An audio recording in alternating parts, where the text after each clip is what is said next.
Au fil de ces dernières années, la commune de Floreffe a largement prouvé sa faculté à favoriser la démocratie participative. À chaque moment de la vie politique, les citoyens sont ainsi consultés, que ce soit lors de la constitution d'un PCDN ou d'une CCATM, par exemple. Les exemples de dynamique participative et citoyenne y sont en effet nombreux.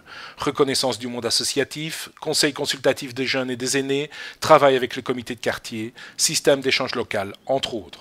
Il nous semblait donc intéressant de sonder l'expertise de Floreffe en matière de participation citoyenne, un sujet que le bourgmestre, André Botson, connaît sur le bout des doigts. Moi je pense qu'effectivement ce qui est important c'est d'avoir affaire à des citoyens actifs, conscientisés, responsables. On a la chance d'être dans une commune de taille moyenne avec 8000 habitants, on sait avoir un contact très proche avec le concitoyen. Notre rôle je pense est de pouvoir présenter à nos concitoyens une palette de services, de possibilités d'implication. Nos concitoyens ont besoin de plus en plus aujourd'hui, beaucoup plus que par le passé, de se retrouver, de se rencontrer. C'est valorisant de pouvoir dire j'ai participé à une décision qui est finalement collective et qui fait consensus. Donc c'est aussi à nous, le politique, nous avons une très lourde responsabilité en cette matière.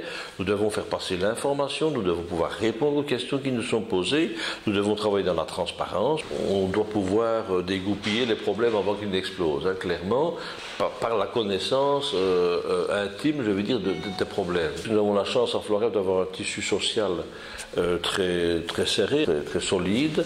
Je crois qu'il faut veiller à ce qu'il le reste.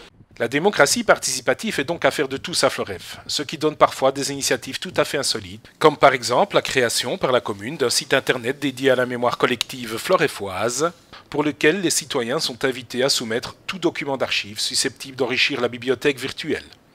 D'autres projets largement soutenus par la commune viennent par contre tout droit d'initiative citoyenne, comme la création en 2013 de la démarche paysan-artisan, une coopérative créée pour promouvoir et faciliter l'accès aux produits de producteurs agricoles locaux et favoriser ainsi la démarche du circuit court, avec notamment un point relais situé aujourd'hui dans les bâtiments de l'ancienne gare de Floreffe.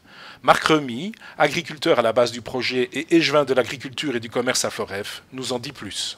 On part d'un constat, les agriculteurs disparaissent, on est de moins en moins représentés, donc je pense que c'est important aussi d'avoir une représentation des agriculteurs au sein de la société civile. Le principe, c'est des produits qui sont disponibles via Internet et qui sont assemblés une fois par semaine et livrés dans des points d'enlèvement. Il y a une douzaine de points d'enlèvement qui sont sur 9 communes autour de Floreffe. Il y a environ 500 paniers par semaine pour un chiffre d'affaires de 20 000 à 25 000 euros par semaine.